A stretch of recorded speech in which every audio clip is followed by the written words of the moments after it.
Executive Director of the Roanoke Basin Association and also the Virginia Coalition, which is a group of business and health professionals who are working with the Roanoke Basin Association on this uranium mining issue. First of all, I'm going to tell you this meeting is sponsored by the Roanoke Basin Association and Piedmont Residents in Defense of the Environment.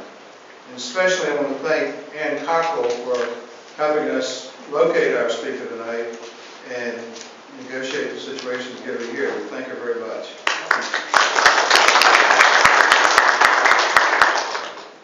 You know, since 2007 and early 2008, this issue has been simmering along, and all along we've had questions. And the two major questions are, first of all, how do you mine and mill uranium in a situation like Virginia in a safe way? Everybody asks that question. Everybody from those of us here locally, to the governor, to our state legislators. Second question is, what is it like to be in a town or a community where uranium mining and milling is going on?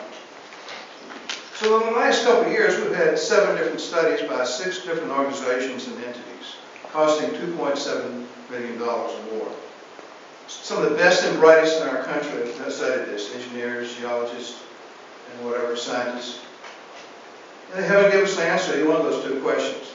We still don't know whether uranium mining can be done in this state safe. And we don't know what it's like to be around the uranium mining. So we've decided, we've taken the situation, we're just going to start bringing folks in who can give us a little more depth information beyond what the scientists have given us at this point. This will be one of the first speakers, and we'll hope to have some more this summer. By the way, speaking of the summer, on June 18th at 6 p.m. in Chatham, the Governor's Uranium Working Group will be meeting at 6 o'clock, as I said, and they'll be presenting the first of their 4 presentations on what's going on as far as the Uranium Working Group. Now, Uranium Working Group is what the governor set up when nobody could make a decision on what they wanted to do in Richmond. The state legislature decided not to take action on uranium mining. The governor, at the encouragement of members of the Coal Energy Commission, decided to set up a working group of his own staff. You have to feel sorry for this staff, by the way, because you've got people who are, some of them know less about uranium mining than we do, and they've given a task that I don't know how they're going to be able to complete by December 1st. But let's turn out and see what they've got to say, ask good questions. In the meantime, let's get back to the speaker tonight. And I want to call Gina Desso, the acting president of the Roanoke Basin Association, to introduce our speaker tonight. Gene? I'm right here. Thank you. Thank you all for being here tonight. It's really a special pleasure for me because, as Andrew kind of implied a little bit, our speaker tonight is not from academia, where, you know, they're steeped in theory and very little practical sometimes. She's not a scientist who believes that anything can be invented. And she's not an engineer who believes anything that can be invented can be built. She is rather an extraordinary person who spent her adult life walking a walk in the practical, real world close to uranium mining and milling. And boy, I say, wow, isn't it time we had that? Get some information from someone like that. We've heard from the scientific studies, as Andrew said, and all these other people, but never from somebody that's walked the walk. Sarah's experience with Things Nuclear began in 1978 when her family moved to within 2 miles of the Diablo Canyon nuclear power plant. Since then, she has spent years researching the impacts of uranium mining and milling to human well-being in areas that is being done, as well as a regulatory process, both state and federal, on that industry, or in that industry. She now serves as program director of a group called Uranium Watch, under the direction of Living Rivers, an organization that mobilizes people to protect the national integrity of river ecosystems at the Southwest. So without further ado, it's my pleasure to introduce you to Sarah. Speaker.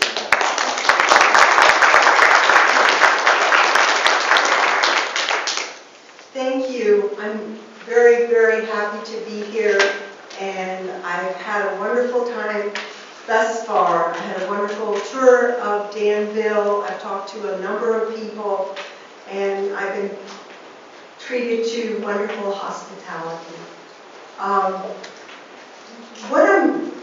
I live in Moab, Utah. I live 30 miles from 2 uranium mines. I live 85 miles from the only operating uranium mill in the United States. For about the past 10 years, and then I've been involved in issues in the community related to mining and milling. Milling in the beginning, and then mining over the last few years as the mines came online in the area. Put my glasses on. This is a picture of the outside of the White Mesa Uranium Mill. It's the only operating mill. It's in San Juan County, Utah. The mill was built in the late 1970s. You can see smoke and particulates going out into the air from the smokestack from the mill.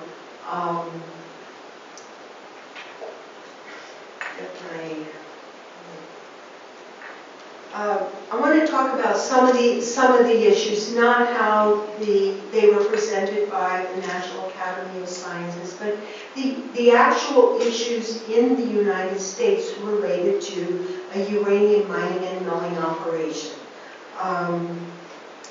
I have not read the full NAS study, but from what I've read, it has both good information and some very misleading and inaccurate information. One thing it does, it confuses the mining and milling regulations and issues. An important point to understand is that uranium mills are regulated under the Atomic Energy Act. They're regulated by the NRC, Nuclear Regulatory Commission, or an agreement state that has taken responsibility from the NRC. Utah is an agreement state. They became an agreement state not because they wanted to promote mining and milling, because they wanted better regulation in Utah.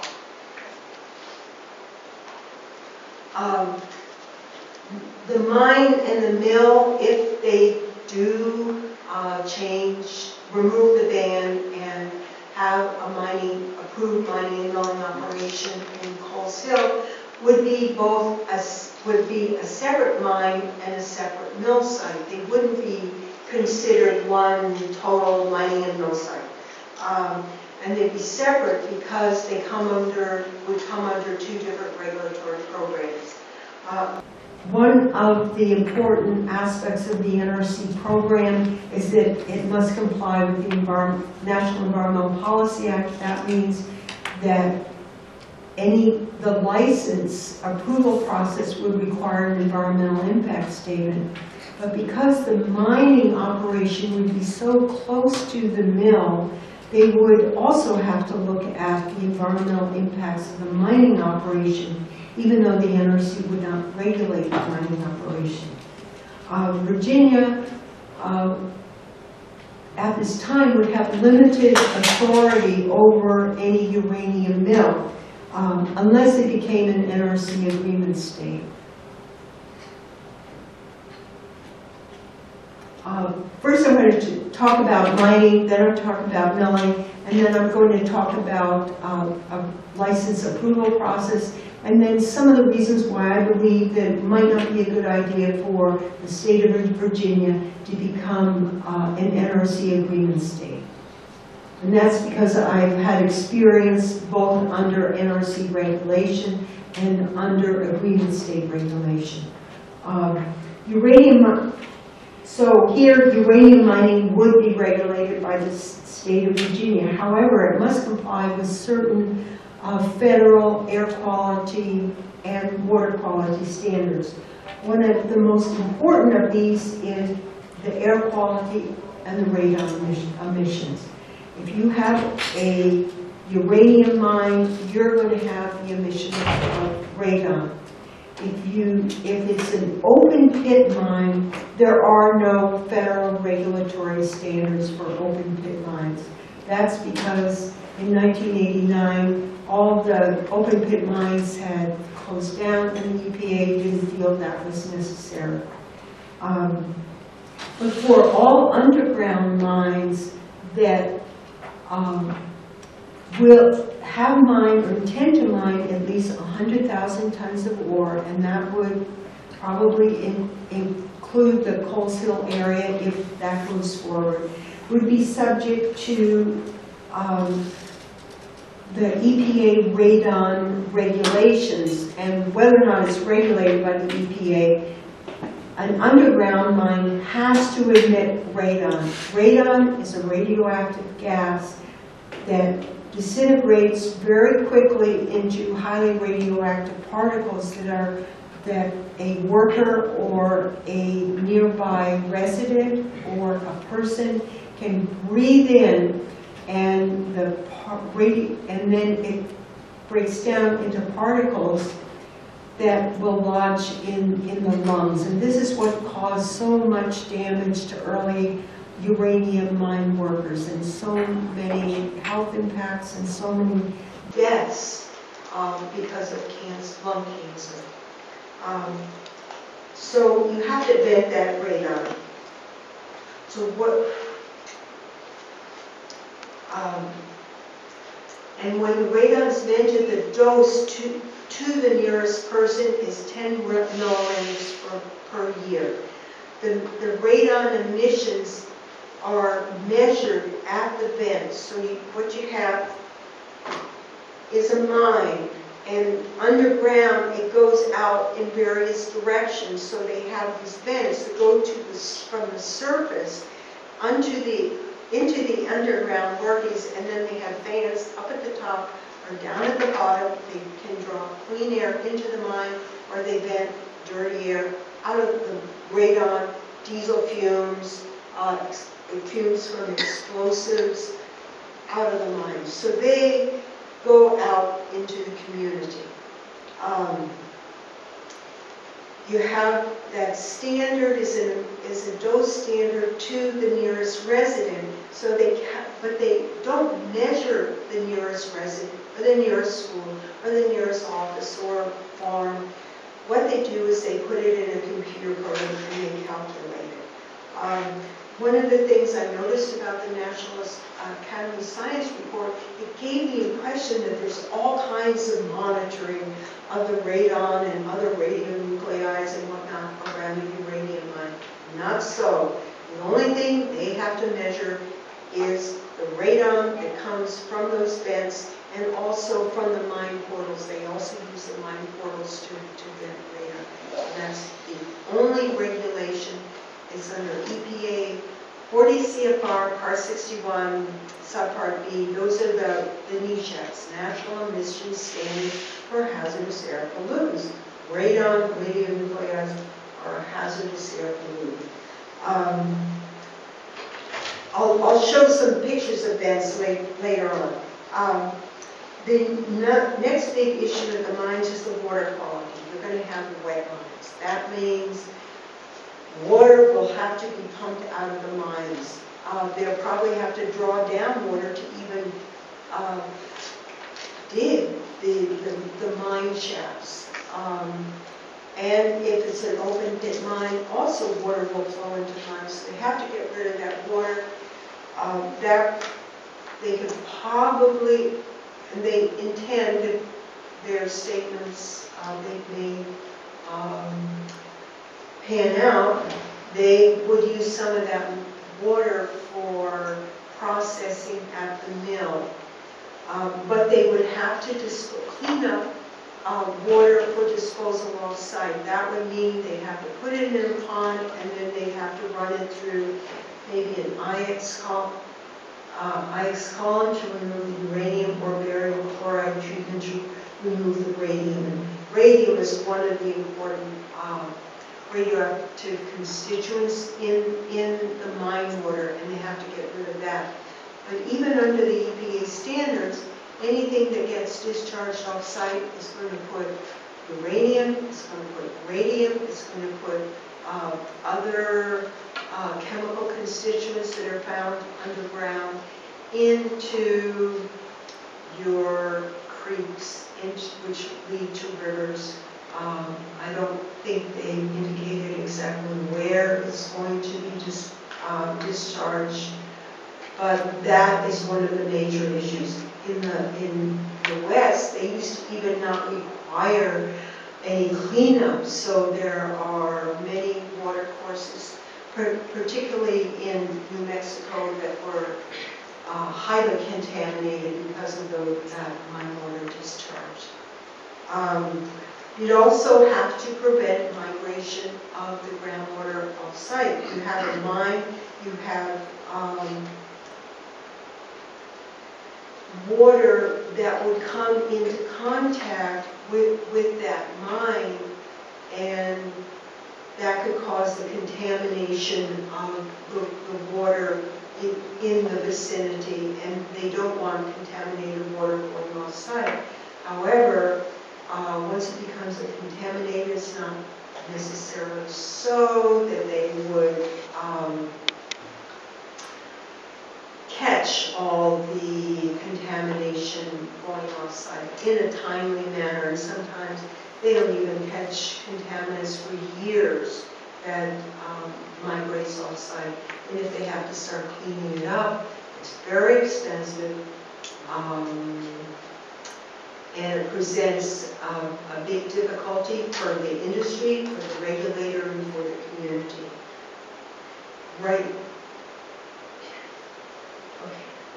So the discharge program, that would be an NPDES permit program, and Virginia has authority for that program. As I said, the contaminated water would be stored and treated before discharge, and it must meet the radium and uranium effluent standards in 40 CFR 440.30.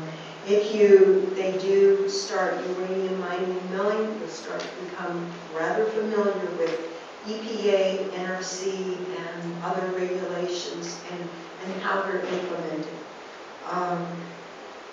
For a mine, you'd also have surface water runoff to deal with, and you would also have potential floods, storms, hurricanes, tornadoes. Today was the first time I ever went to a ladies' restroom and found a sign that was also a tornado shelter. First experience. Okay, so here, what are the problems with the mines? This is a picture of a radon vent near the LaSalle Mines Complex, which is near a community in LaSalle, Utah. It's on the south slope of the LaSalle Mountains. It's about 85 miles from the White Mesa Uranium Mills, owned by the same company. So you can see this is dust and particulates coming up. Usually it's clear. This is the only vent where I was able to take a picture and saw this dust. At the top, they usually have a fan.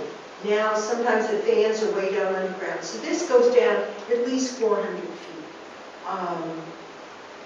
Or between, let's say, not 400. Yeah, between 300 and 400, 500 feet. So the fan either brings fresh air to the mine or exhausts radon and all these various particulates. The fans are really loud. If the fans are on top, first time I went close to a fan, I thought I was on the tarmac of an airline at an airport. It was so loud. So this noise goes into the community. So if they have an operating vents, that noise would travel in the whole vicinity. And most of I imagine that the whole site would be protected by a fence. However, in Utah, they're usually not fenced. Most of these fences you can walk right up to. So the air quality issues, you have radon, progeny, and other particulates that are not measured. They only measure the radon. All the other dust goes out into the area. It's not measured. Radon vents, like I said, make a lot of noise. When the EPA approves the installation of a new mine or installation of new vents, because as they spread out, the mining spreads out underground, they have to keep putting new vents to bring in fresh air and to exhaust the radon. So it's a continual process, but the EPA does not have a notice and comment procedures. Some of us are working on getting better EPA procedures to bring it under a Title V permitting program. So they have to notify the public, have to provide the public with an opportunity for public comment. And the ability of the public to participate in all these decisions is essential for any kind of decent regulatory program. One of the reasons they had so many problems in the history of uranium mining and milling is they didn't keep the public informed, the documents were not readily available, and they had few opportunities for public input. The mines must balance the dose to the workers with the dose to the public. So if the workers are, if there's a large amount of radon, they have to vent more radon. If their dose to the nearest receptors is too great, they have to cut down in the working hours to the workers. And that's always a balance. The protection of the workers underground is under the Mine Safety and Health Administration. They put a lot of information out on their website.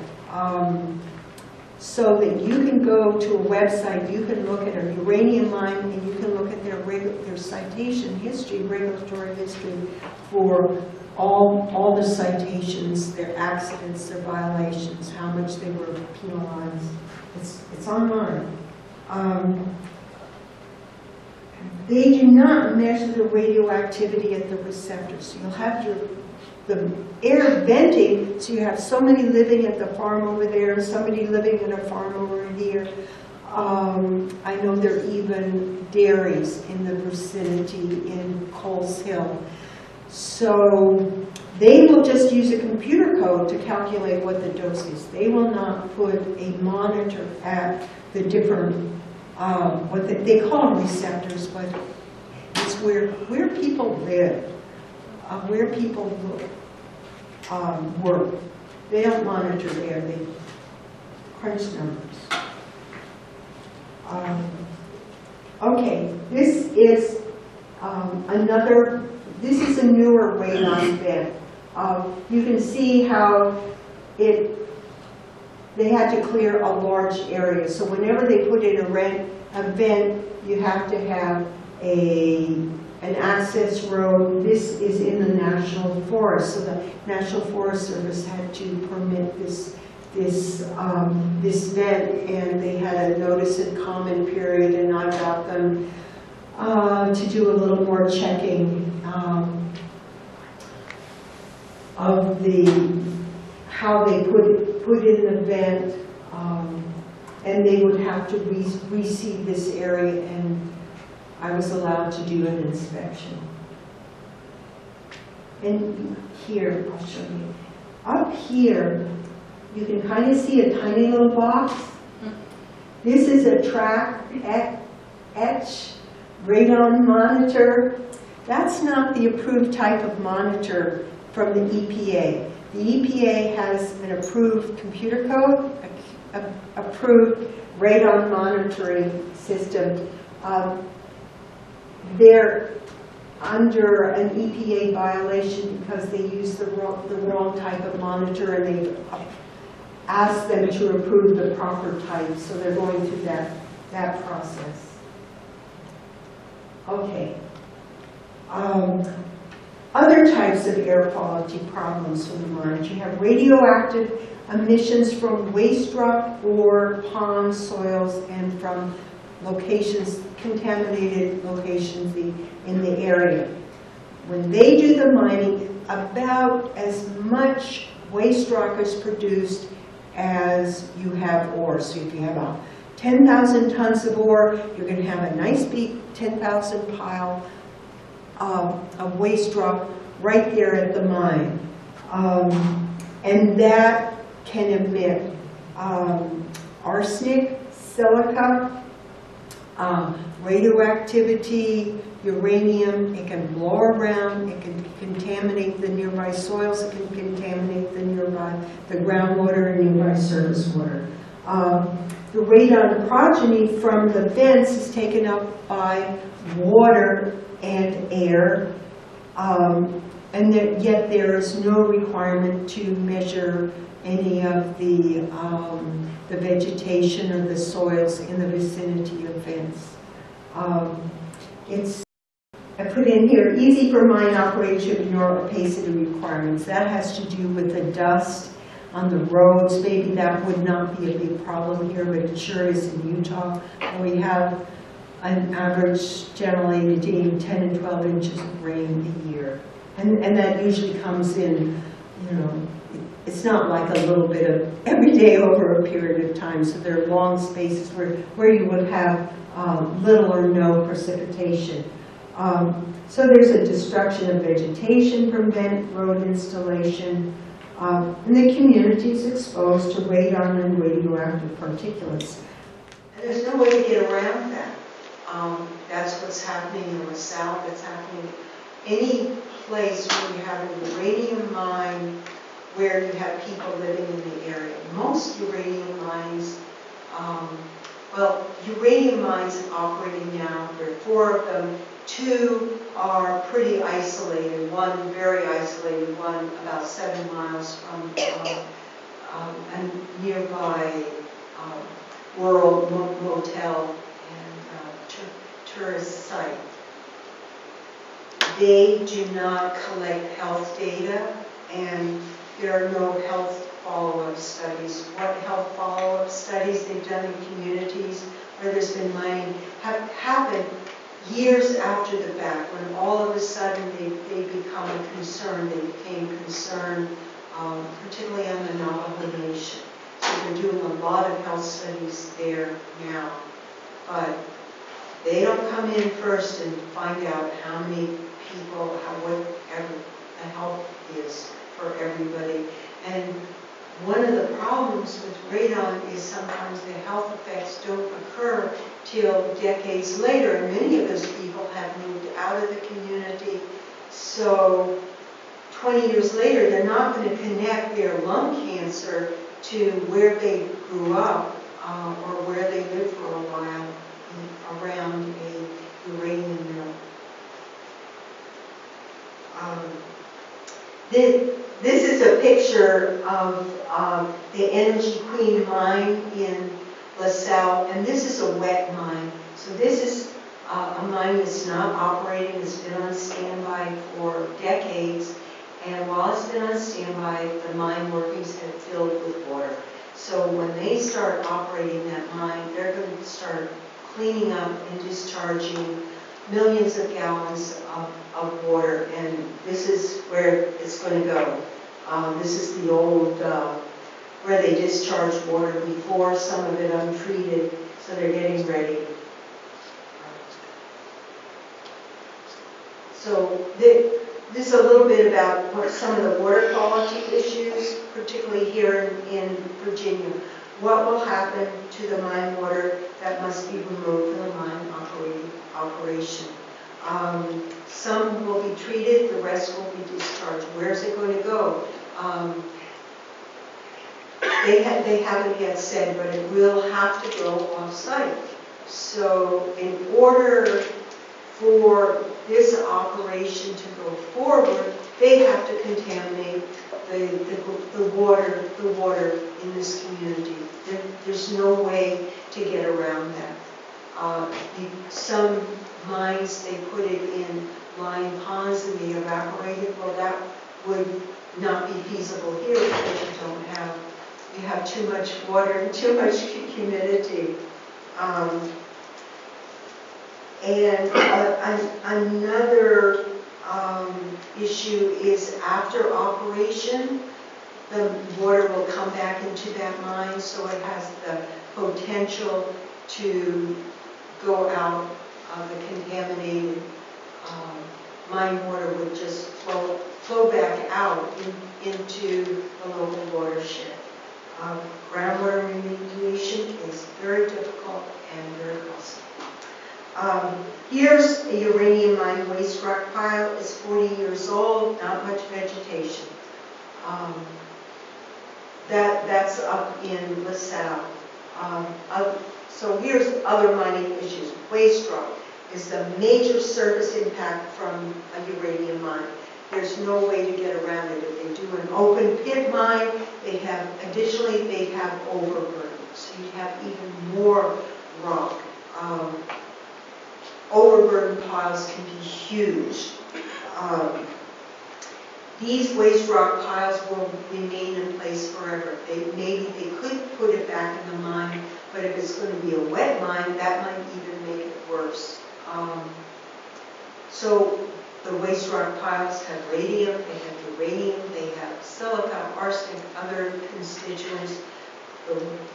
The rains come, the wind comes, and all this stuff gets dispersed in the atmosphere. There's no federal reclamation requirements. So whatever happens to waste rock piles will be dependent upon what the state of Virginia's regulations say if they lift the ban. So you have the dispersal of both non-radioactive and radioactive constituents into the air, groundwater, surface water from these waste rock piles. Oh, no requirements for long-term monitoring and care. Maybe for a few years, and this would be under, let's say, a state regulatory program, but unless Virginia requires monitoring, they will just sit there. In Utah, they have to put some fresh soil on top, and they have a seed mix, and then it's supposed to be okay after that. So here's another, and this gives you an idea of our beautiful mountains there. Those mountains, Moab's on the other side of those mountains. So there's an old, that too is about 70 years old. Now I'll talk a little bit about uranium milling. So I think you got an idea of some of the issues with the mines. And I think because this is a wet area, they would be exacerbated. Here. Okay. This is the Moab Valley. I live down around here. This is the valley. Here's the Colorado River, and it goes down here to the portal and comes to here, down here, flows down through the Grand Canyon, down to Lake Powell.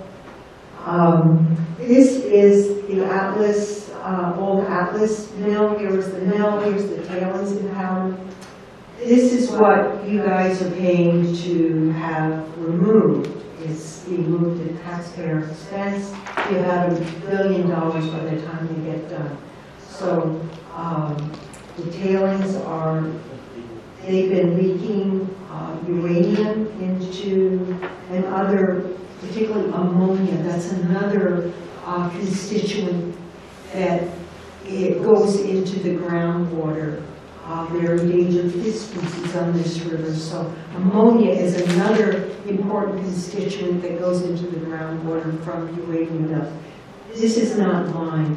It's 40 acres, so they're taking it up here, they're putting it on trains and sending it up to a site 40 miles away, about 30 miles away up in Crescent Junction. It took years. This is where I learned the whole process, NRC, DOE, environmental impact statements, what happened, what went wrong with this mill that It was such a big mess and so costly to cause such contamination to the air, to the water. They didn't have enough reclamation surety. Company went bankrupt. We're paying for it.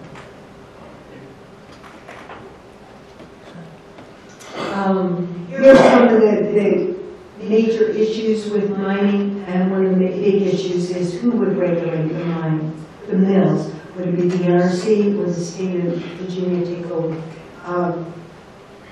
Air quality, there's the oxide dispersal of radon and radioactive particulates.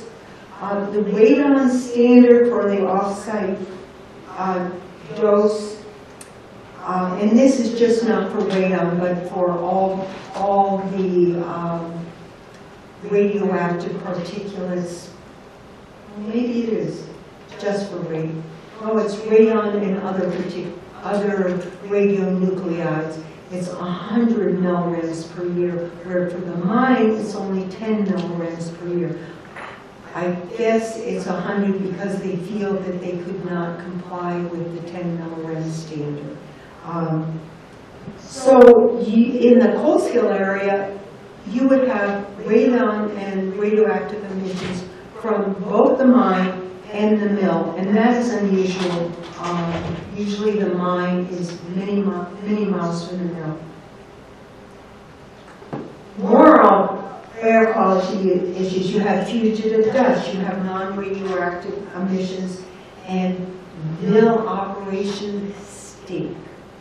The biggest complaint that I have heard from the people who live near the White Mesa mill is how it smells. A friend of mine drove by the mill a couple of weeks ago when the wind was coming from the mill out to the road. She said the smell was horrible. It's a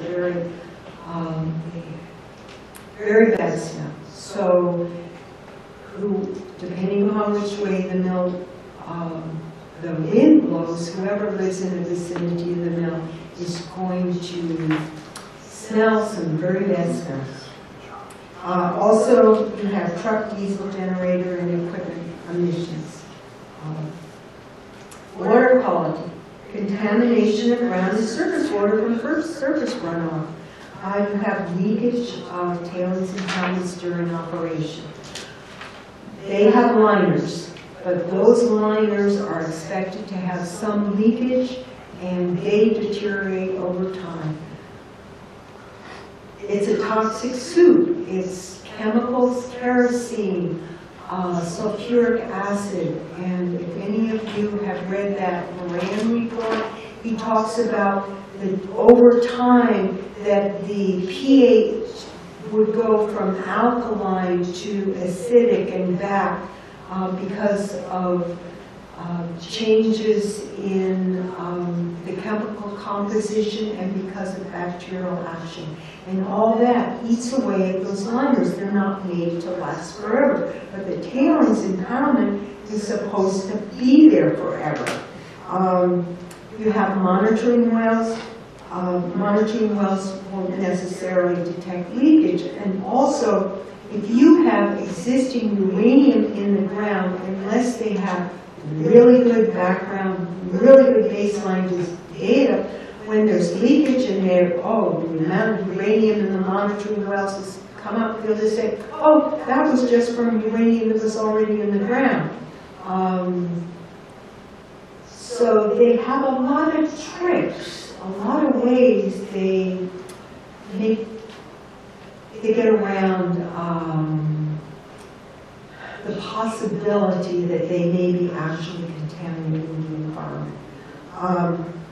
So at a mill, you'd also have the threat from storms, hurricanes, floods, tornadoes, everything that you have here.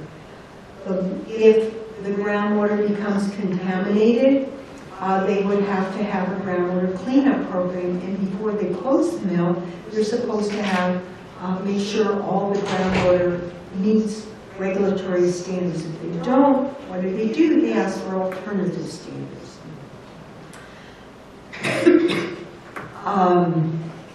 So So they have a way of getting around, you might say, effective regulation, because they can keep changing what the standards are that they would have to comply with.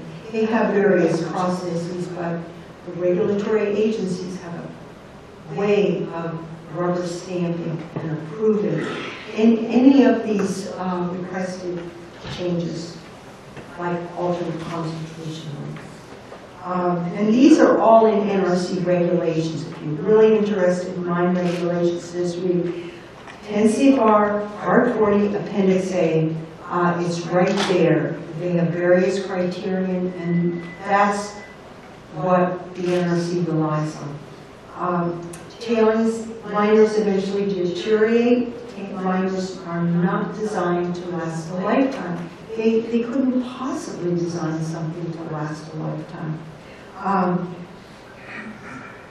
And this is an important point for here in Virginia, and that's once the tailings impoundment goes into closure, they finish putting tailings in it, they have to put a final radon barrier.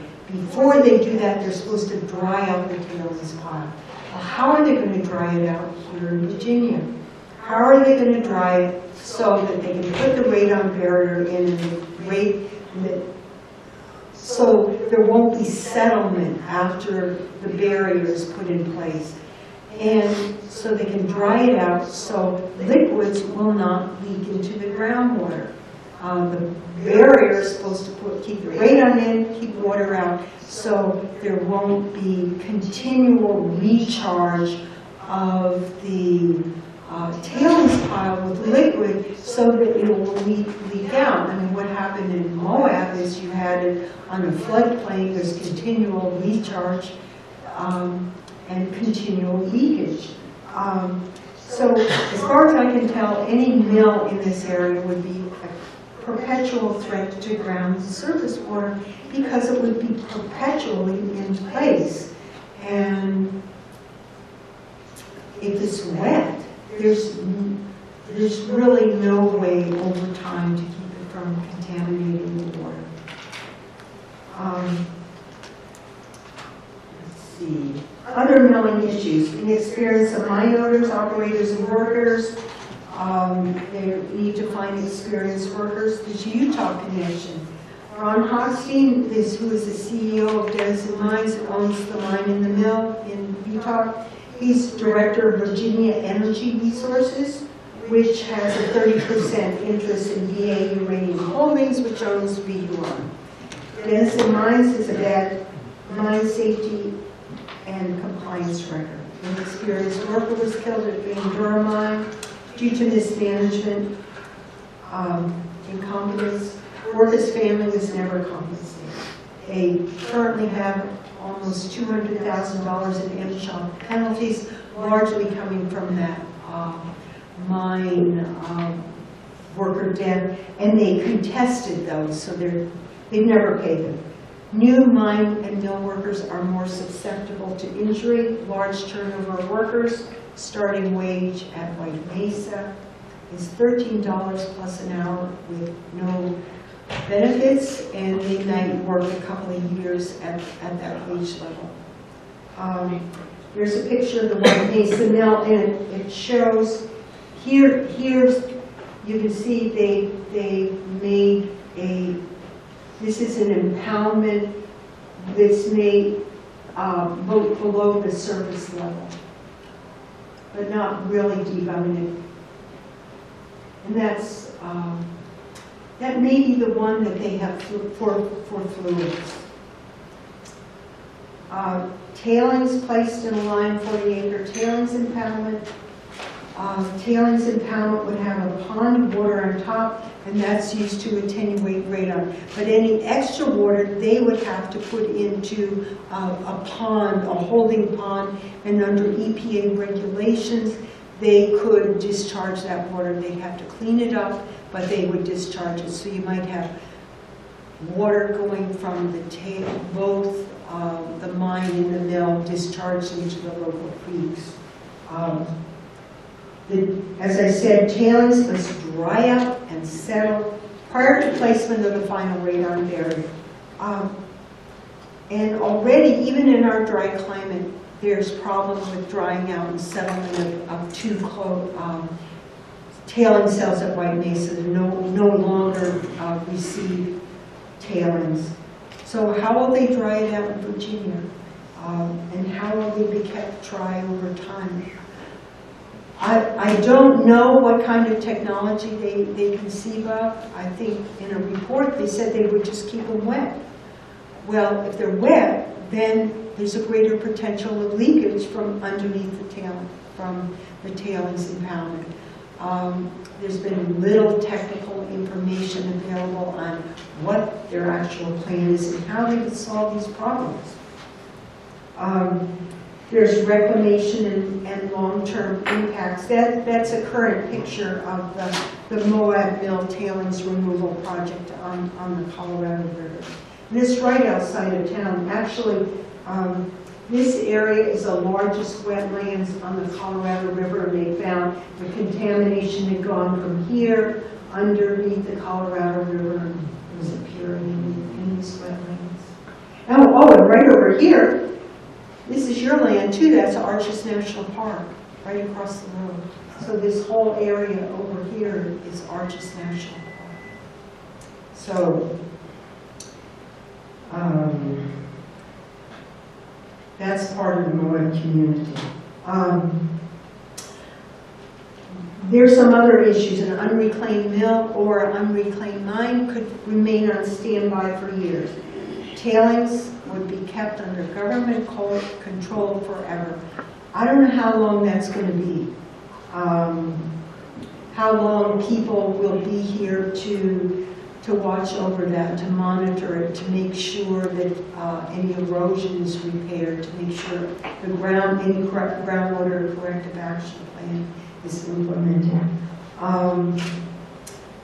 Is they only require that the final radon barrier be effective for 1,000 years or at least 200 years. That's not really very long for an impoundment that's going to remain hazardous for tens of thousands, millions of years. And then what happens after 1,000 years, or even 200 years? What happens when there's no government to monitor and maintain the radon barrier? There's no assurance of groundwater protection over time, and no requirement to monitor community health and worker health, the workers who went off, who worked there and then moved away. They don't follow. There's no follow. So this is where they're moving the Moab tailings. These are what's called the Brook Cliffs. This is a little community called Crescent Junction, which has a grocery store and a gas station. Closed up, but now reopened when they started this. This is going to be $1 billion project. Green River is 20 miles to the west. This is east. Oh, this is Union Pacific. Amtrak goes by here too. 20 miles. That's where they want to put a nuclear reactor. So that's something we're dealing with too. There's some information about my website, www.uraniumwatch.org, email sarah@uraniumwatch.org, and I'm happy to answer any questions over the email if I can't answer them today. I did want to go over the regulatory process, but I want to provide an opportunity for questions. So it's just that the NRC will have a public process, mainly because it's under the National Environmental Policy Act.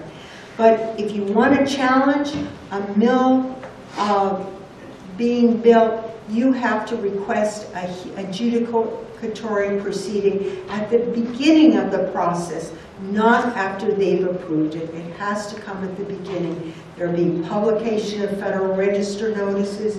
the NRC would come, they'd have public meetings, scoping meetings, comments on the draft environmental impact statement. An important thing is they will hold meetings with the prospective licensee or licensee. You can listen in on the phone. They have a public meeting process. So even though they might be in DC, they'll have a contact person and you can get a phone number and a passcode and you can listen in. You can also record the meetings. So they have a meeting schedule, and I'm sure if this goes forward, if there's an application, people in the community will keep people informed. And if you request a hearing, adjudicatory proceeding, that's a long process. You must have at least one acceptable contention, and you must be either have standing as an individual or a group can request hearings, but you have to have at least one member who is standing. Usually standing is granted for people who live in the area or live near a watercourse that would be impacted. So there are a lot of people, a lot of organizations that would have standing. Usually you get lawyers to deal with a lot of this. So in the end, they release the EIS, the technical report, the final license. A proceeding goes forward. Atomic Safety and Licensing Board makes a decision. Then you can appeal it to the commission. Commission says, no, we approve it. You take it to court. Long process. There are a number of communities, most recently, that are going through that process for in situ leach mining in Wyoming and in the Dakotas. And a community, Navajo community, went through that process for an ISL in New Mexico. Took years. This is, I wanted to bring forward what are the reasons why it might not be a good idea for you, Virginia, to be an agreement state. One reason is the National Environmental Policy Act would no longer be applicable. They'd have to do an environmental analysis, but not under NEPA. They wouldn't have to cover the same type of environmental impacts. You wouldn't have the same public participation process. Virginia has no experience with regulating uranium mills. NRC right now doesn't have that much experience either, but they have many more technical people. Agreement states are not required to make licensing documents readily available to the public. If the public needs to participate, you can't go through the process like I have to go through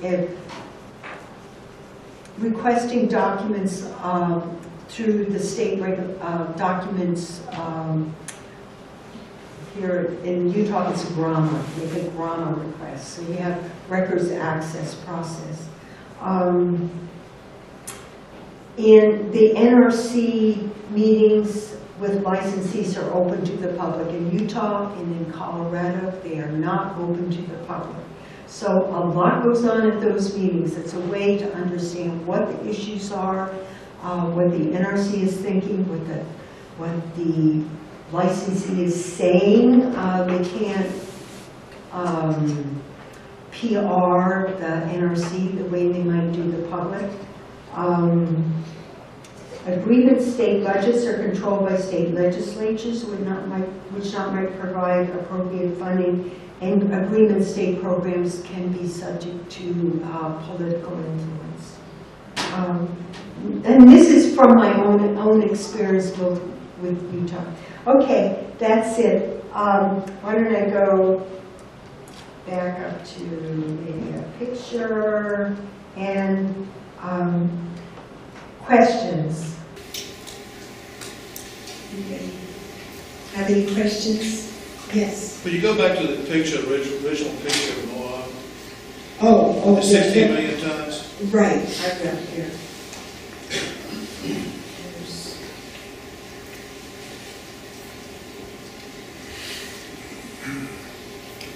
Yeah, that's what.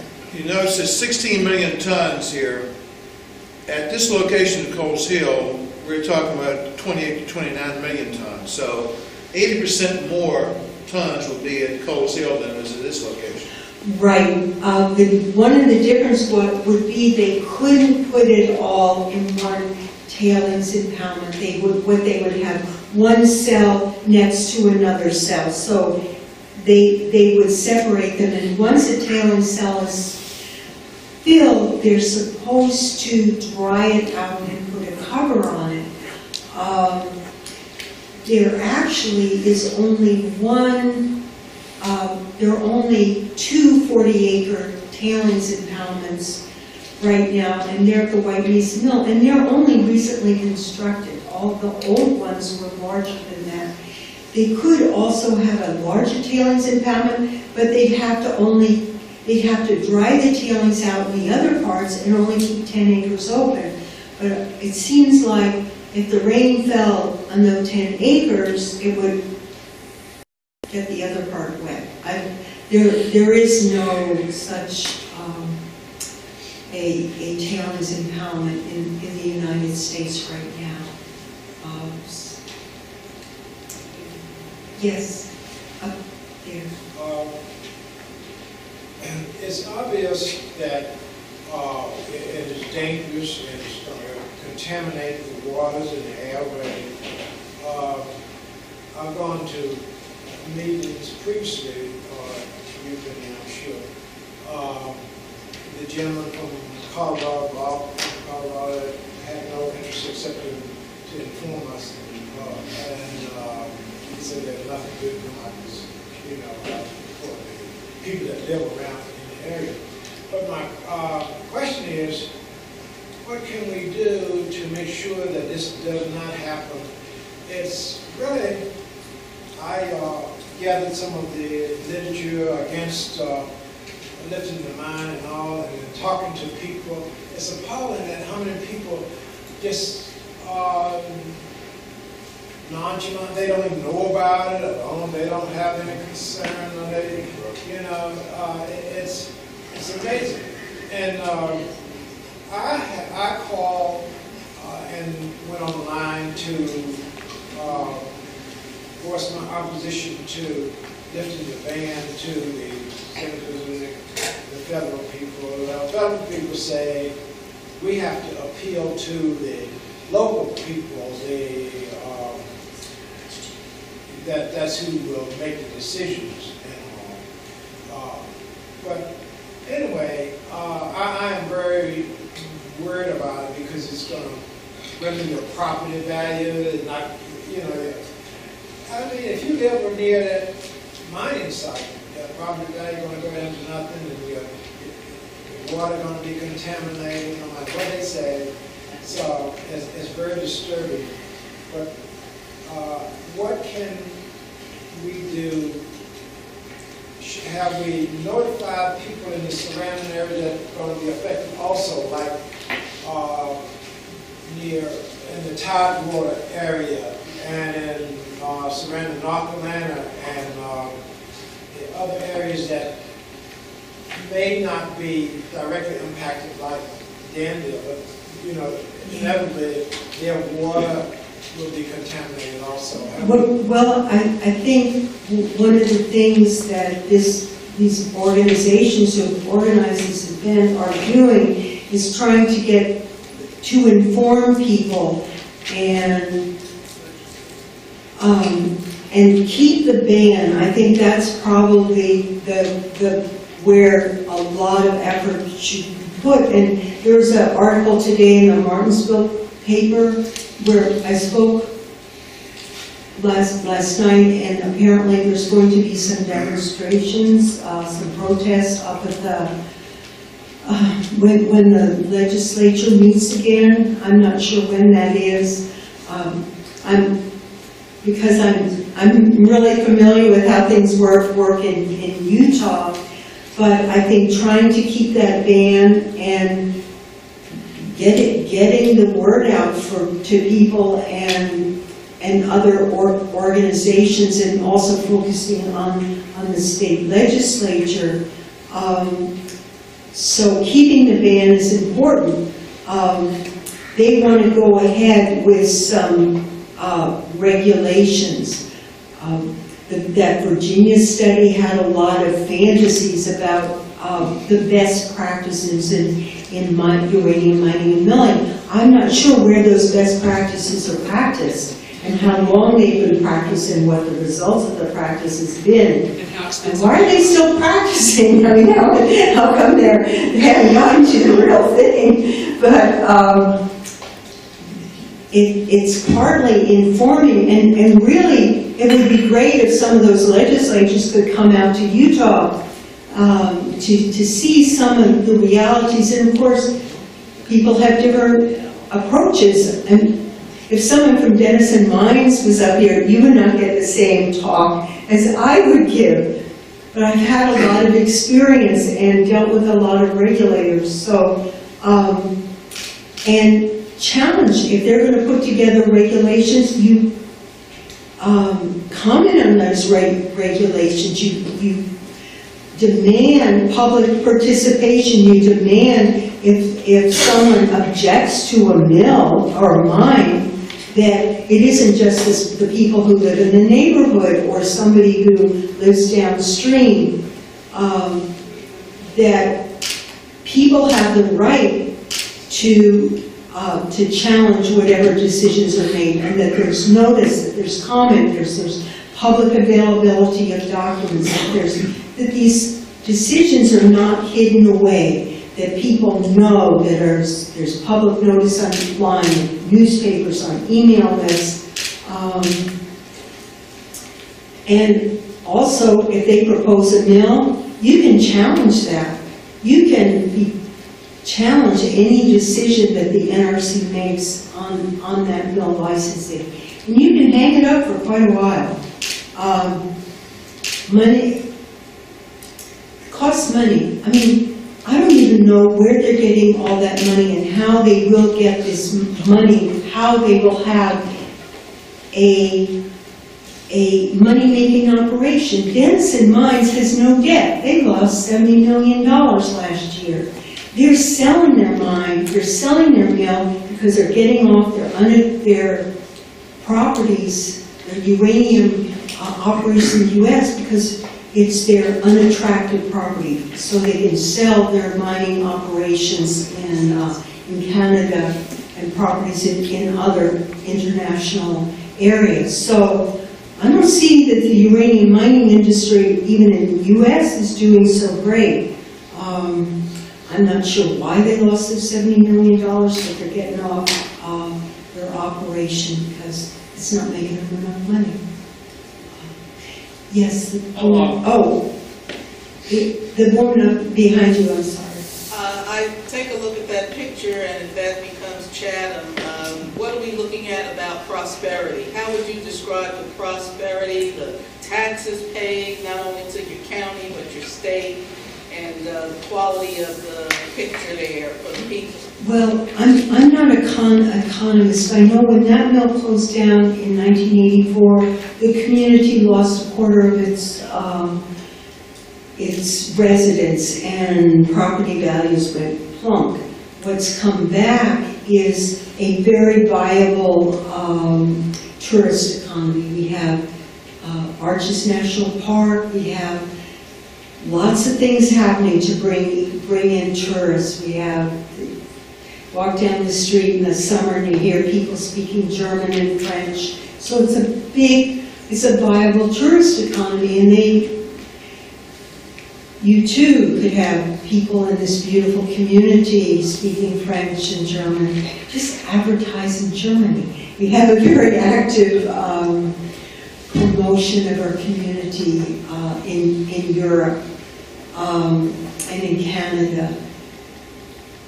You just have to provide an alternative and build an alternative economy. And it seems like you're really doing that in Danville, where White Mesa is. It's a poorest county in Utah. It still is. I mean, there are a lot of other reasons for that.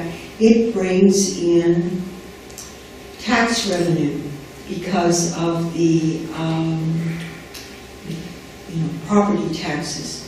But it doesn't really pay that well, and there's a big turnover of workers. I don't see many changes in San Juan County because of this, because of the mines and because of the mill. And I mean, you could have a business model where you make a big mess and the government comes in, and has a large tailings removal project. Hopefully we wouldn't have that, but remediation is very expensive.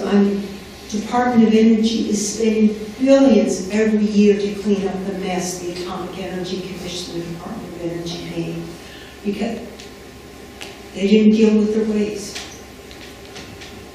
This gentleman here. I have a couple of questions. You're talking about a tailings pile being 40 acres. That's not instantly created and instantly covered up. So I assume that 40-acre site is going to be left, if it's dry, for quite a while, left to the atmosphere. Well, they're supposed to, if it dries out, and here I don't see how it could dry out, they put an interim cover on it. But of course it has to dry to a certain point to place that interim cover. In Moab, when they were putting an interim cover on in the 90s, there was a big truck that just sank in the middle. So yes, there are technical issues, but they had 400 acres. So I assume that if the tailings pile is open and a tornado hit it, you could pick up those tailings and distribute it for hundreds of miles? I would think so.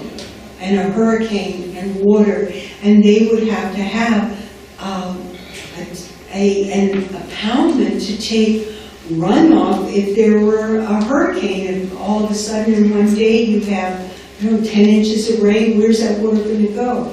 It would have to go, and I don't know how large an impoundment would it take, but a tornado, high winds, and that stuff, even if it were wet, could go all over the place. That big technical issue, big problem. The other last question, hopefully this last question. You keep talking about billions of dollars to clean it up, and you're talking that particular site had 16 million pounds of uranium developed. What does it cost to clean up that 16 million pounds? Well, it's 16 million tons and that's going to, they figure $1 billion by the end. They still don't know how deep the contamination goes. They don't know how. So how does that equate to what the benefit was of getting the yellow cake out of it? I mean, is it a wash? Well, $1 billion benefit to the community. Under the Radiation Exposure Compensation Act, they compensated mine workers, downwinders, people who have been exposed to radionuclides to the tune over $1 billion. The community did benefit, but there's uranium going into the Colorado River. I'm specifically talking about that it cost $1 billion to clean it up. How much did they make? I really do not know. I'm sure that those figures are available somewhere. I did not live in Moab when it was operating. A lot of mine and mill workers died prematurely. A lot of there was a going community. Owner of the mill, he donated all this land where the churches, where the schools were built. There's one road. Why are all these churches on this one road? Because he donated land to them. Because he got land. And a lot of miners, I mean, they made out pretty well. Do they use local miners, or do they have to where people know what they're doing? They use mostly local people in that area. There's some, this gentleman, and then, gentleman right there. I have two questions. You brought up a lot of things that I had one thing that's been questioned all along, I wonder if you have any feedback as to how much water the milling operation will use on a daily or a monthly or whatever basis. You know, that's one thing I wished I had looked up before I came out. There's some estimates in that for here in the National Academy of Sciences study, and I thought the estimates were rather large. So I don't know how much water would be removed from the mines and how much water would be needed for the processing. But it's a lot of water. They have wells, they have some deep wells at White Mesa. So I imagine they would want to use the water from the mines for the processing. But someone brought up today, when you have the mines and that water is being pumped out, that would affect the wells in the area. So that would be another big environmental impact because of all that water being removed. That's a big issue. Also, would you explain the difference between waste rock, overburden, and tailings? Okay, start with overburden. When you have an open pit mine, the ore is down underground. The overburden is everything they have to take off to get to the ore. It could be a little bit, if it's just right under the surface, or it could be many tons if it's way under the surface. Is that overburden radioactive as well? Well, hopefully not. It would depend if there's small amounts of uranium in the overburden, because they want to get to the ore body.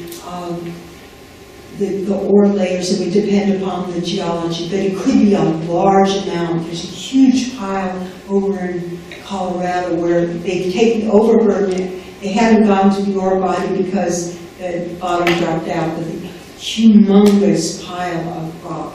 Okay, waste rock is when you mine, when you start digging an underground mine, and you probably have some waste rock in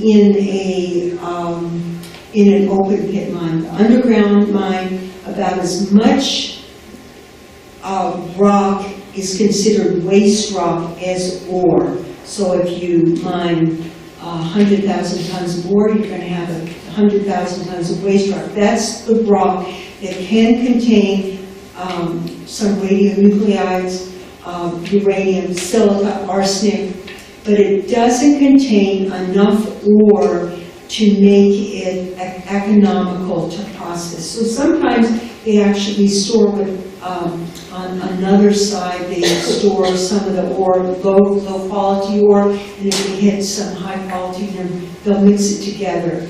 Because in the processing, they want ore that's more or less similar percentage of uranium. Okay, the tailings are, and is what is called by the NRC and the Atomic Energy Act 11E2 byproduct material. That's the waste from the processing of the ore at the mill. And it's those tailings that must be kept under government control in perpetuity. And that's what the hazard is, because they leave the radium in, they leave the thorium in, there's some uranium in there, there are other and then in the tailings has all those, the material that the fluids that they use for the processing. They do recycle those processing fluids, but so it's really toxic stuff. It can be highly acid or highly alkaline, and it contains, things like sulfuric acid, kerosene, other stuff. It's really bad stuff. So that's the tailings. You mentioned the Colorado River going into Lake Powell. Is there any contamination of the fishery, impact on the fishery? in Colorado River? What the concern has been is the areas, the nurseries there's a humpback chub, there are other endangered species in the Colorado River. So they have, both the EPA and the state, looking at the impacts in just the area. So yes, there have been in the area of the mill, there are deaths. They kill fish. A lot of the material, by the time it gets further on down the river, it has been diluted so it would not impact the fish. But they aren't taking any sediment samples there in Lake Powell, and a lot of contamination from uranium mining and milling has gone down the Colorado River. One of the reasons they moved the tailings is because of intensive opposition to leaving it in place by the state of Utah, the Fish and Wildlife Service, and the Metropolitan Water District down in Southern California, because they did not want those tailings going into the Colorado River, the contamination continuing to go in the Colorado River and affecting their water source. I mean, Colorado River is a source of drinking water and irrigation water, agricultural water. So they didn't want that. So getting the people who are downstream from all this contamination to be concerned, particularly those communities and agencies that provide water, is an important thing. I think the gentleman back there, you had a question? I don't have any question, I have a comment. I'm practicing physician in town. I've been here for 16 years. When you came to town, there was gas river factory, cotton mill went down, then the furniture went down. And now, as we're reviving, this building is part of the revival. We're talking about bringing an industry and bringing the economy. But then, when you think about leukemia and kidney failure and all the disease, how come certain group of people are just thinking about the pocketbook? How come they want to contaminate the environment, the family they're raising? This has become my hometown, our hometown. How come they don't understand that? There's nothing good I can see out of this. Still, they're blinded. Blinded because, is it money? I think that's a worldwide problem. It's an issue in every community. Education is one of the things, and I think information. I've talked to some people in the past day who've had some knowledge and experience with uranium mining and milling issues in other locations. So they have an experience, they have a little background, and they know the problems. I think in this community, they don't really know the issues, and I hope you bring someone from the who lives in Canyon City, Colorado, or someone from the Navajo Nation who has real, I mean, what happened in Moab and what's happening around the White Mesa is peanuts compared to what is happening in some of these, and has happened in some of these other communities. I think people really need to listen and open up, and I hope this community tries to develop other types of industry. Yes, the woman back there. You brought up something I had not really thought about. It was the odor. How far out? I mean, this mill is pretty close to the town of Chatham.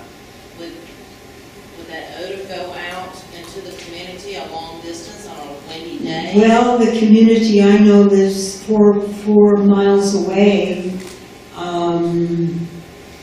And it's a small Native American community. It's a White Mesa band of the Ute Mountain Ute tribe. And even people who work at the mill don't like it. So yes, I would think that that odor and could be smelled for quite a ways away. Is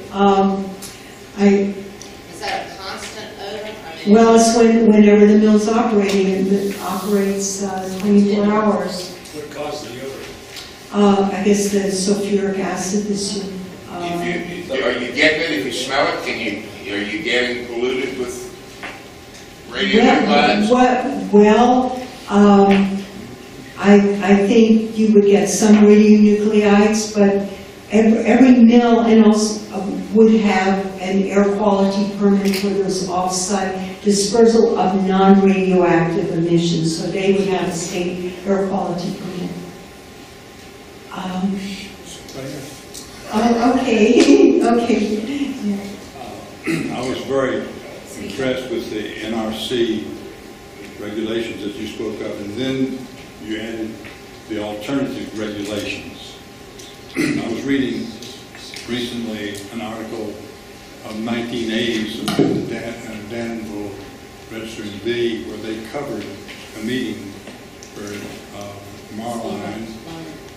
They covered a meeting where Marline was dealing with those regulations, and Norm Reynolds, who was active then and is active now, raised a question right at the very end of it in this article.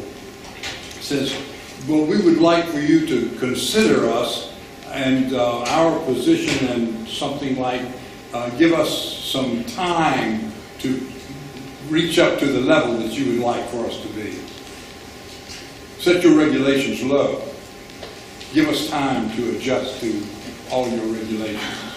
Well, you know, that's something the industry likes. They like to be grandfathered in. Once you have a tailings impoundment built, you can't go back and build it anew. Yes, there might be improvements in some of the regulations,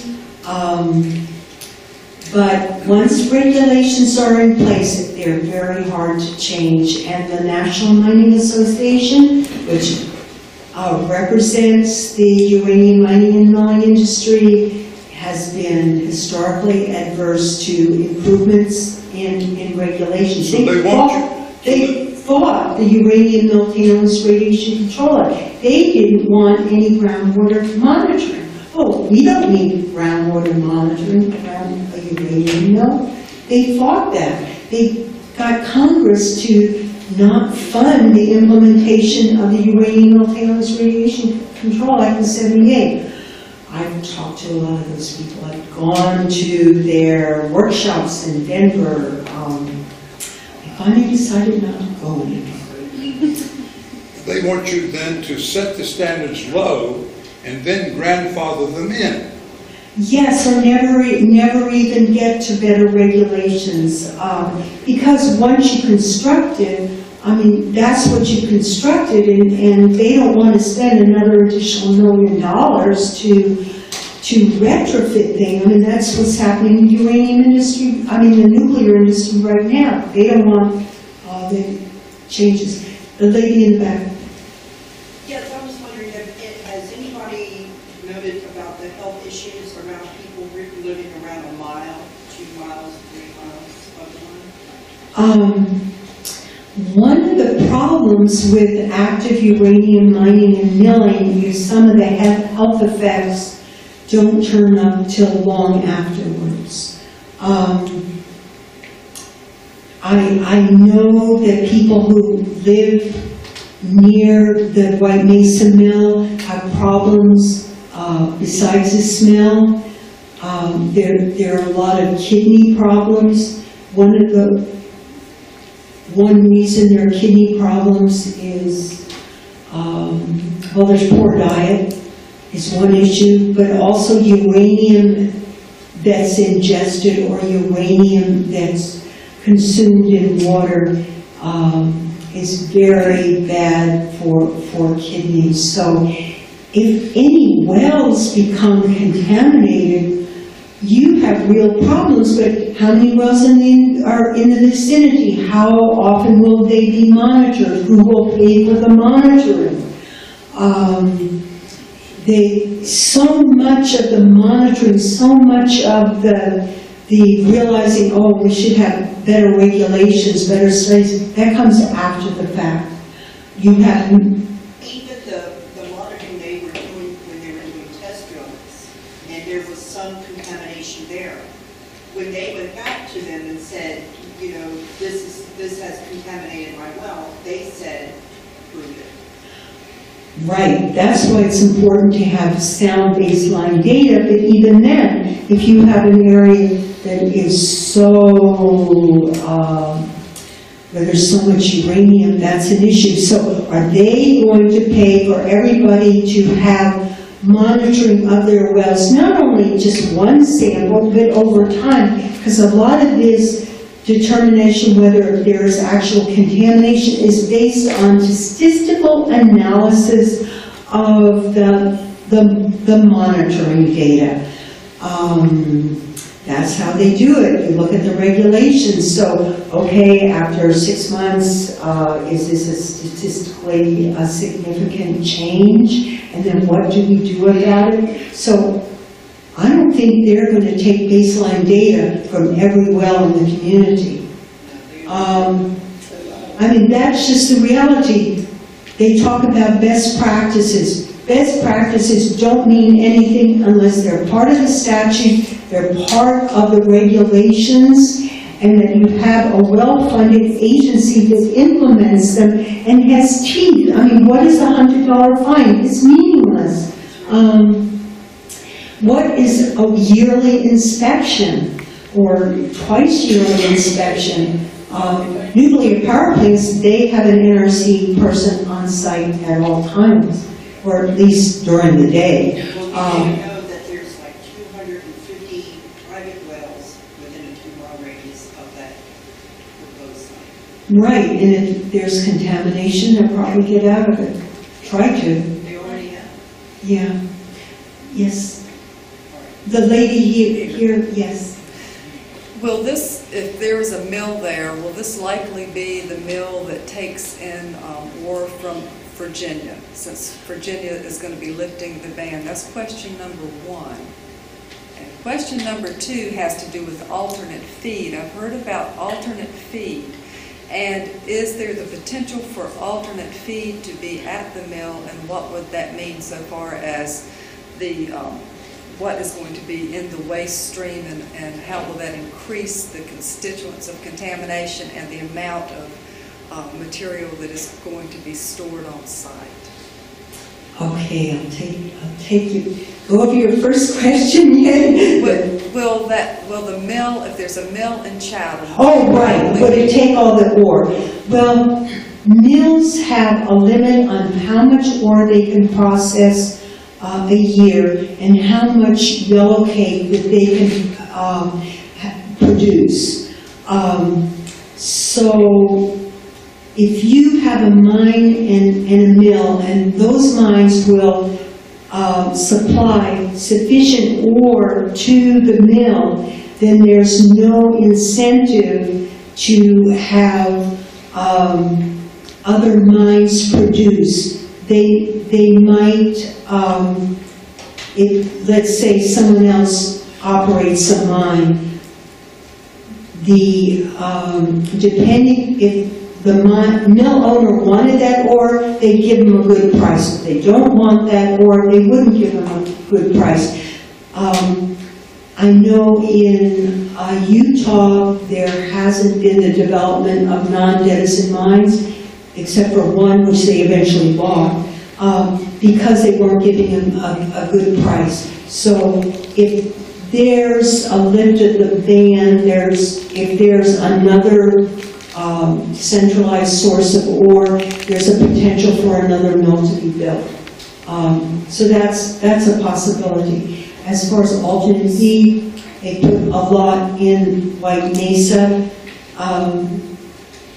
I think it's been illegal because it's been based on a redefinition of the word ore instead of any ore being any kind of ore, any kind of uranium ore. Can you define that for me? What is alternate feed? Okay, what alternate feed is uranium-bearing material that is not ore. It's waste from other mineral processing operations, from the cleanup of other mineral processing operations where they have to dispose of this waste. And a mill has to get a license amendment to process it. So what it is, it was a way the Army Corps of Engineers, which oversees the federal FUSRAP, federally utilized sites for remedial action program, cleanup in Tonawanda, New York, near Niagara Falls, and a few other places. It's how they got rid of their waste. Rather than creating a new waste disposal site, they used an existing waste disposal site. So soils, concrete, which was just washed down and tossed in a pile, wood, asphalt, they were all shipped to White Mesa and put in the impoundment, and they paid Denison, and that's how they kept their mill alive. The thing with alternate feed is it may have constituent, it's supposed to, they say it's supposed to be similar to ore. That's a bunch of nonsense, because some of it had a lot of thorium, and this is not thorium that's a progeny of uranium, but this is thorium-232.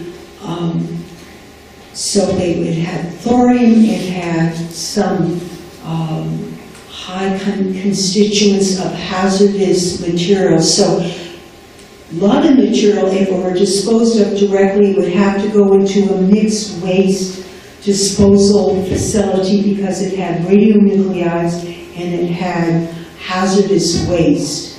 But because they process it, any of the tailings are not considered hazardous waste, so it doesn't have to be on a mixed waste disposal facility. So a lot of stuff went into the White Mesa tailings that would not have gone in, and they never looked at how that would impact the integrity of the liners. I mean, it greatly increased the amount of fluoride from just waste from one facility, lead, the thorium, which it wasn't a good idea. Now, I don't know how much alternate feed material is out there.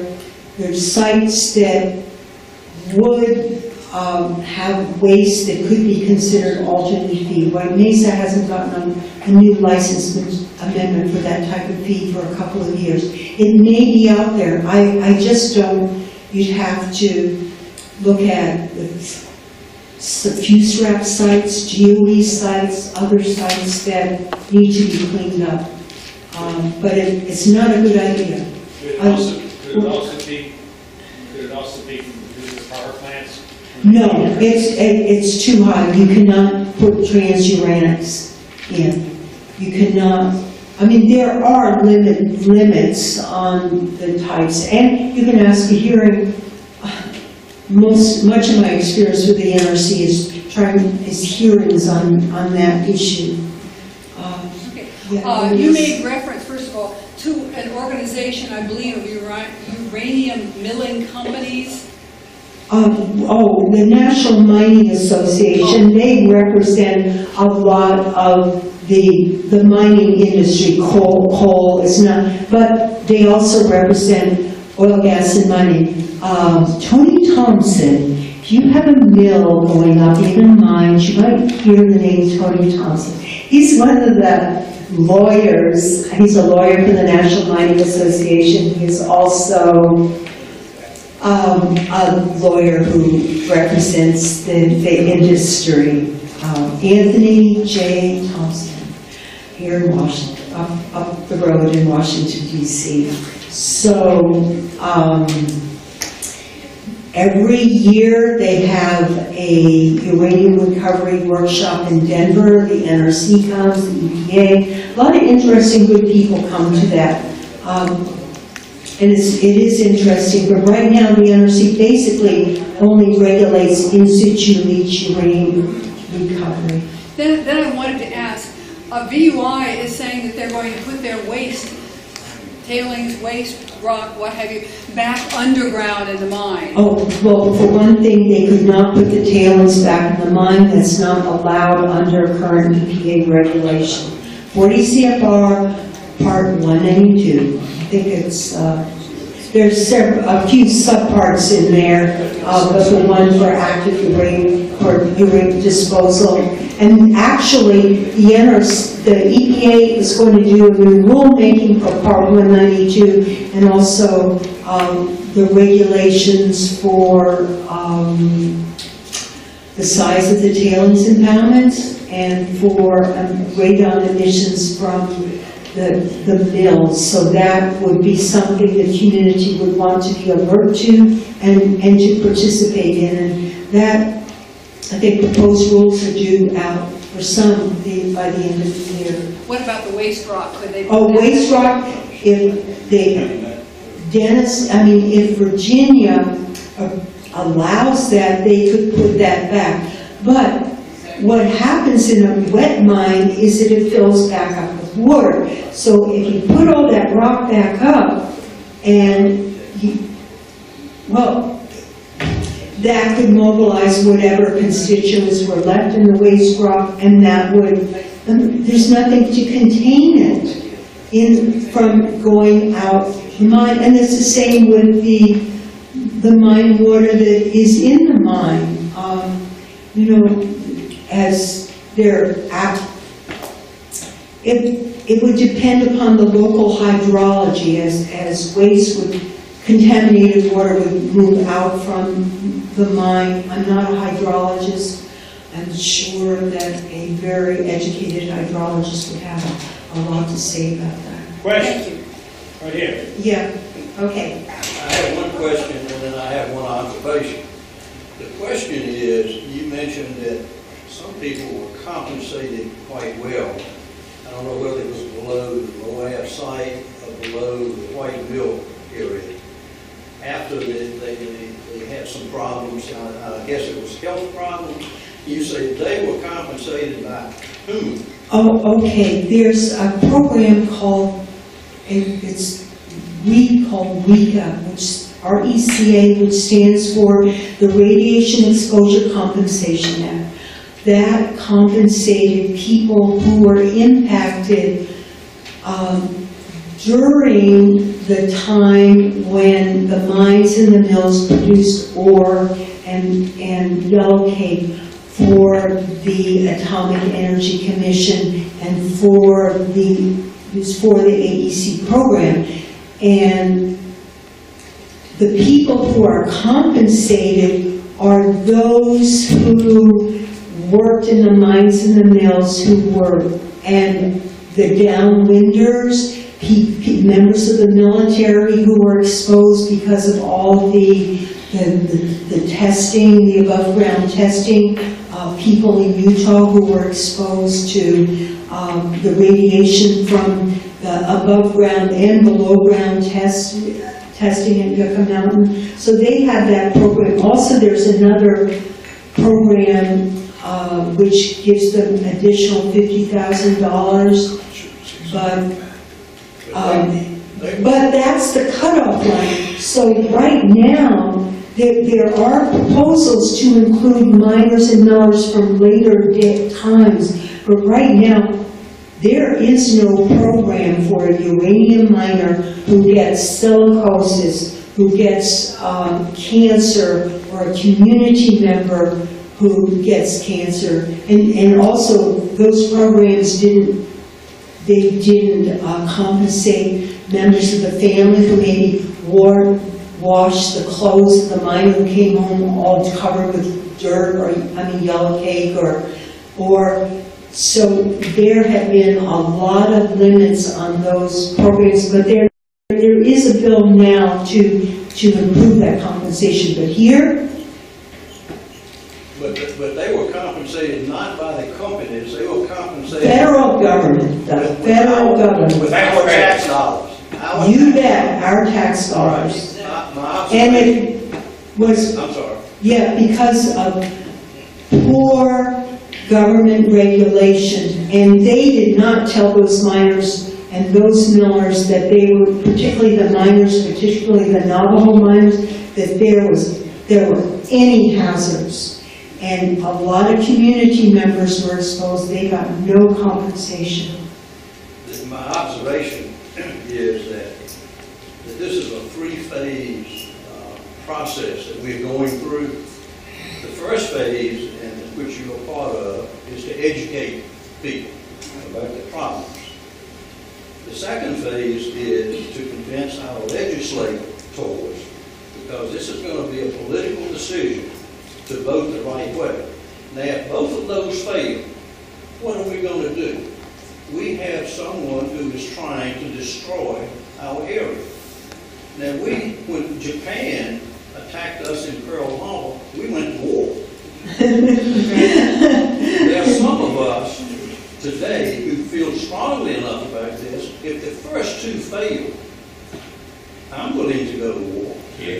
Well, one question I had about this is in Utah, in my county, we have land use codes and we have zoning regulations. So you would not have a uranium mine or mill close to a community because you have, it's zoned. However, down in San Juan County, you have radon being emitted a quarter mile from an elementary school. The mine, you have a mine, one of the mines right up in back of the town elementary school, community center, store, post office. That's town center. Because there are no zoning regulations. So that's one thing that I thought maybe the community could, look at their own zoning regulations, try to get support for rezoning if it's possible. So that is an issue. And just to become as educated, it'd be good to have a website for as much information on the regulations, whatever happens, to keep everybody informed, and try to talk those legislatures into not removing the ban. One thing I intend to do is do a critique of the National Academy of Sciences report. I may not have a college degree, but I've been out. I know that they made a lot of errors because they had never really had any experience in uranium mining mill regulation. They don't know how it's regulated in the United States. They went to France, they went to Canada. I mean, sure, that might be helpful, but they didn't see some of the realities of what some of the issues would be. So and I hope to get that to the legislature. I don't know when does the next legislature? January. Oh, next January? Oh, just like Utah, they have their legislative sessions in January. Yes, sir. Let me tell everyone that there is a third step before we have to go to war, Jack, and that's go to court. I said there's a third step before we have to go to war. We can go to court. You know, we got the Roanoke River Basin Association has the Duke Law and Environmental Center taking our case pro bono, and they're on the sidelines working with North Carolina. They briefed the County General's office in North Carolina.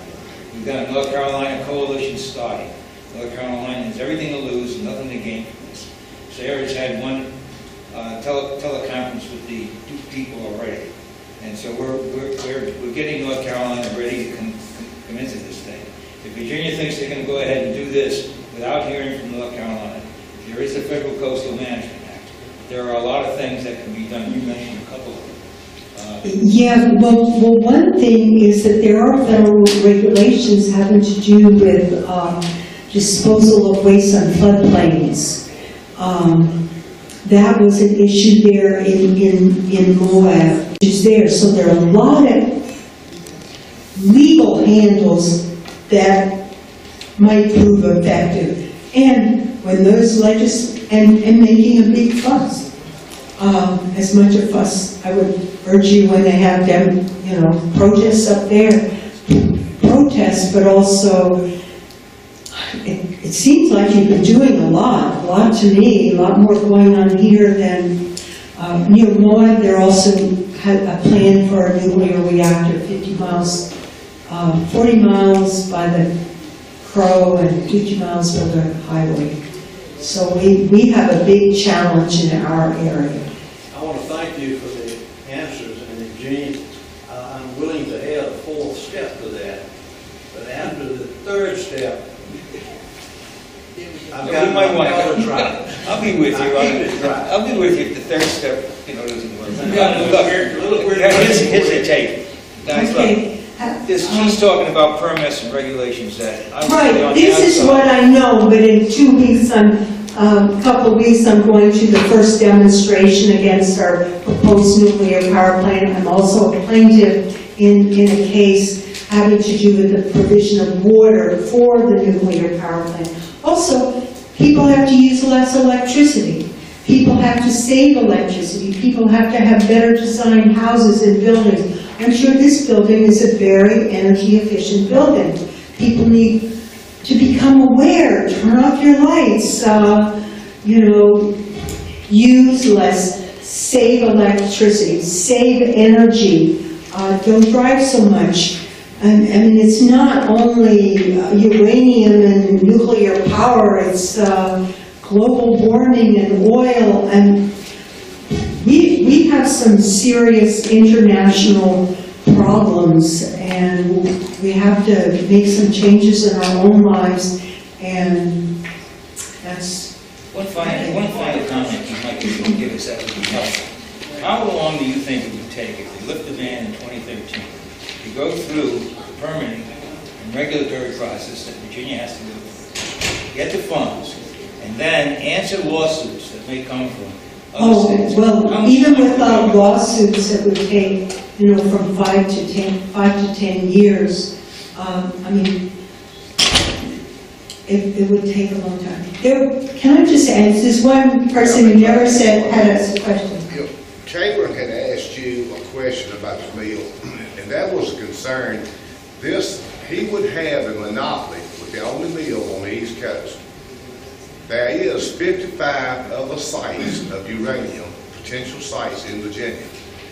Now, I noticed on this Moab mill you have here, they have railroad tracks. Every major city, every major town we've got, those tracks run through it. If they haul oil from those other 55 sites to here, it will pass through every city, every town. I worked for the railroad for 25 years. I can tell you that stuff will be dropped on the tracks from Washington to North Carolina. That's a big issue, and they've got to be honest about what their plans are, and if it should be in environmental impacts. If you have any other questions, please email me. I'd be happy to talk to you. I can also call you. I have free calling, so I could call you. I'd be happy to talk to you, to anybody, and I hope I get a chance to come again. And thank you so very much. Thank you for all your wonderful questions, for paying attention, and for the wonderful welcome I've had here. It's been a totally memorable and happy experience.